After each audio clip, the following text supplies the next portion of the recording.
Selamat siang semuanya, kami dari kelompok 6 ingin menjelaskan teori konflik menurut Lewis Althusser. Sebelum itu, izinkan kami memperkenalkan diri. Saya Randi Arang Ramadan dari absen 29. Saya Abdul Makmurino absen 10.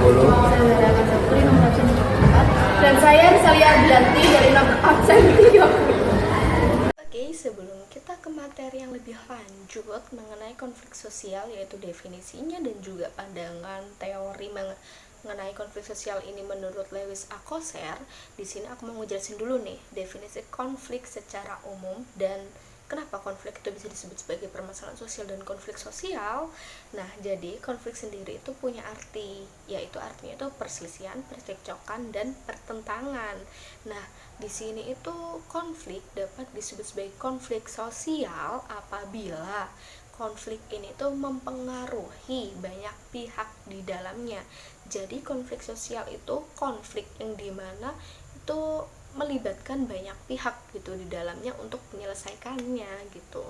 Nah, sebagai contoh nih, aku punya teman namanya Derry.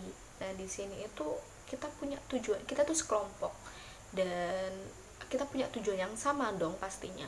Tapi dalam mencapai tujuan tersebut, kita tuh punya cara yang berbeda-beda.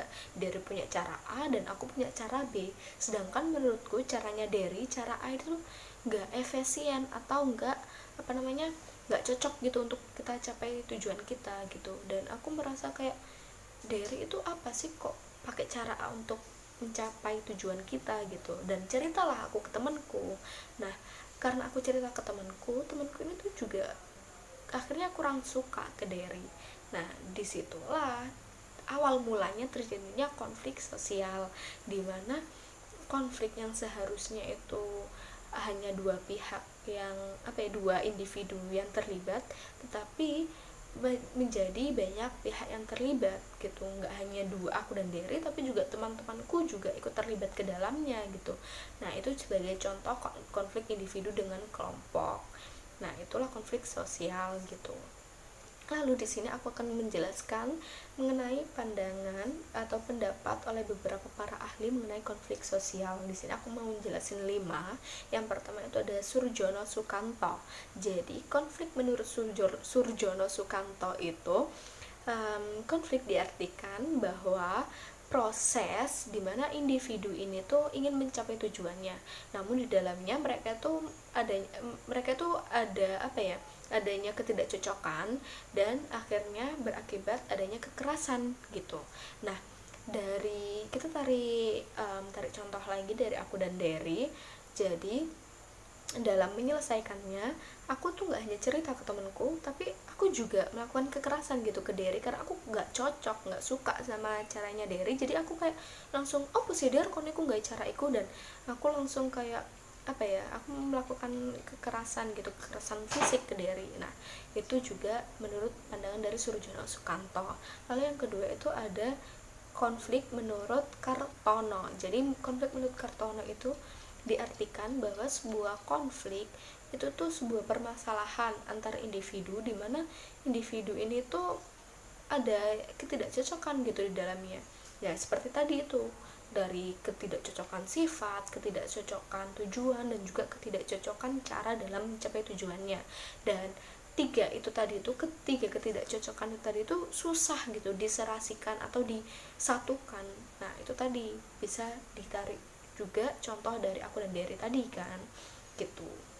Lalu yang ketiga itu ada konflik menurut Nimran. Jadi Nimran itu berpendapat bahwa konflik itu merupakan suatu kondisi di mana pihak individu atau kelompok ini tuh mempersepsikan atau menyimpulkan bahwasanya dia itu merasa adanya ketidakcocokan gitu dengan individu lain atau kelompok lain.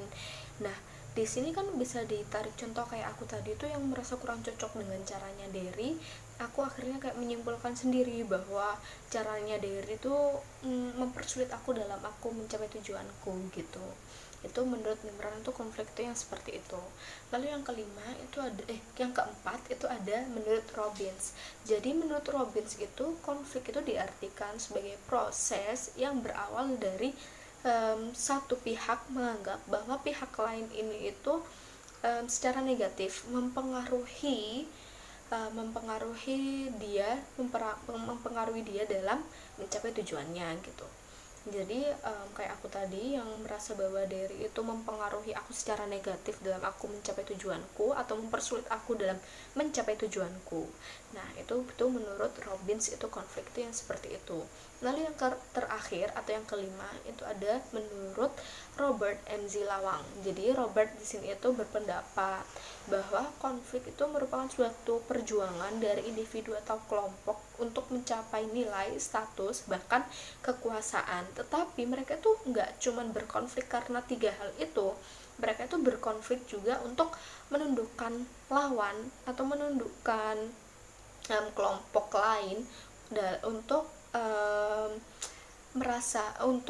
untuk mereka itu menghormatiin kelompokku gitu. Jadi aku tuh nggak hanya berkonflik untuk hanya untuk mencapai nilaiku atau mencapai tujuanku, tapi aku juga berkonflik untuk agar pihak lawan ini tuh tunduk sama aku. Nah biasanya konflik menurut Robert MZ Lawang ini itu terjadi peperangan antar negara atau peperangan antar suku. Nah gitu, jadi mereka tuh lebih ke rebut kekuasaan gitu sih kalau menurutku ya. Oke, di sini saya akan menjelaskan faktor-faktor penyebab konflik sosial. Yang pertama itu ada perbedaan individu maupun kelompok. Ini tuh maksudnya itu kita ambil contoh aja perbedaan pendapat ya. Perbedaan pendapat antar individu itu kan bisa aja menyebabkan konflik. Misal si A nggak setuju sama pendapatnya si B, nah itu bisa menyebabkan konflik. Nah yang kedua itu terjadinya kesenjangan sosial dan ekonomi. Contohnya itu kesenjangan sosial itu kayak korupsi. Nah korupsi itu kenapa kok ada korupsi di negara kita? Nah itu korupsi itu kan menyebabkan konflik sosial kan, pasti.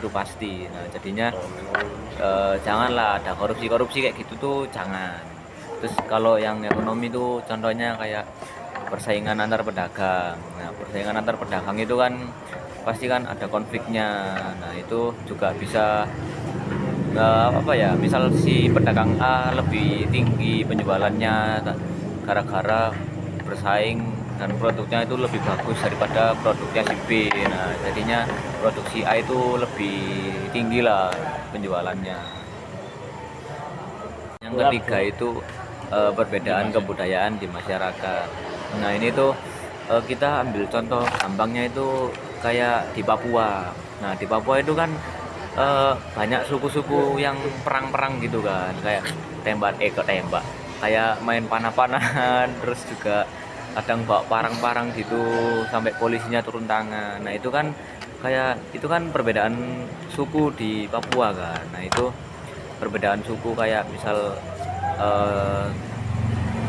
perbedaannya itu kayak yang nggak disukai sama suku yang lain. Nah jadinya itu kayak suku-sukunya itu pada bentrol, terus perang-perang kayak gitu. Nah itu sangat berbahaya lah pokoknya bagi manusia kayak gitu. Nah, yang selanjutnya itu ada perbedaan kepentingan. Nah ini itu gampang lah contohnya itu. Misal pemilihan ketua RT lah, ketua RTA dan ketua RTB.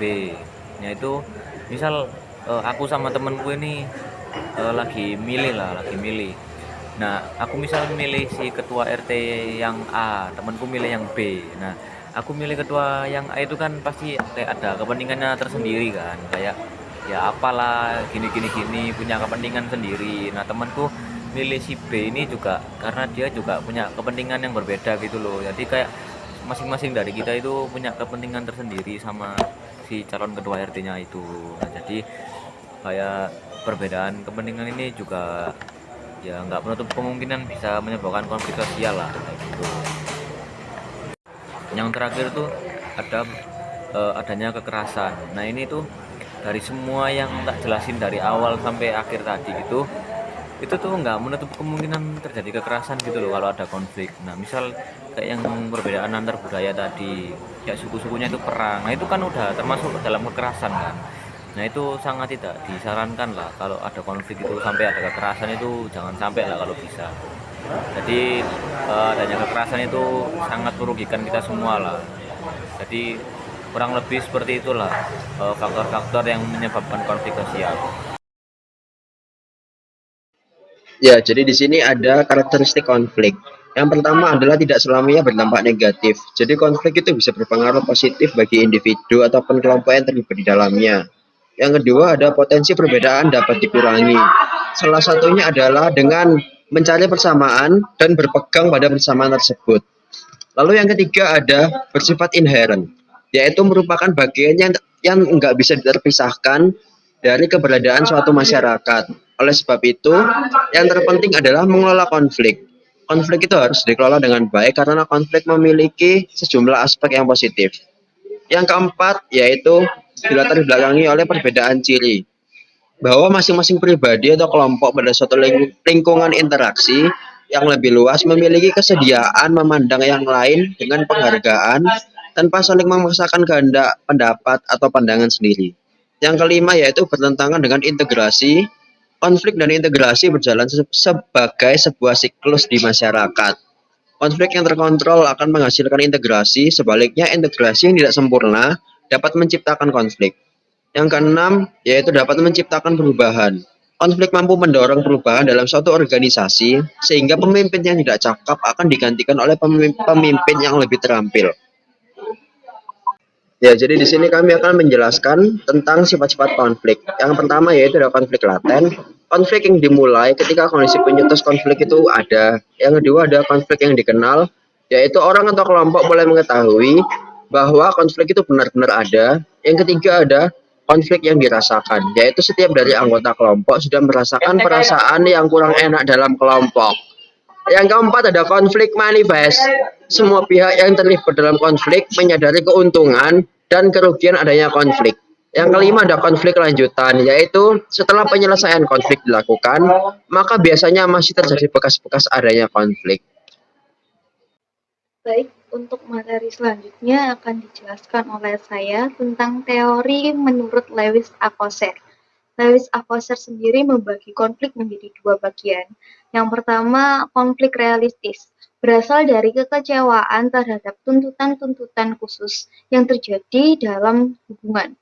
Terjadi akibat dari perkiraan keuntungan para partisipan yang terlihat mengecewakan.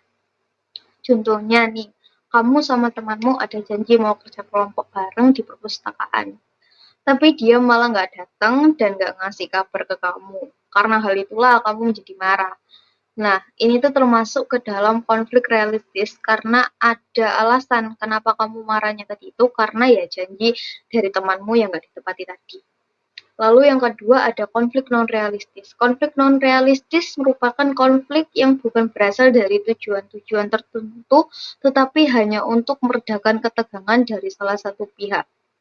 Misalnya kamu lagi capek banget setelah seharian sekolah, terus adikmu tiba-tiba datang ke kamu dan ngajak bercanda kamu karena udah lelah dan stres banget setelah seharian di sekolah. Kamu malah marah-marah ke adikmu yang sebenarnya bukan salahnya adikmu. Nah, ini merupakan salah satu contoh dari konflik non-realistis karena tujuan utamanya itu hanya untuk melepaskan emosi atau meredakan ketegangan dari salah satu pihak.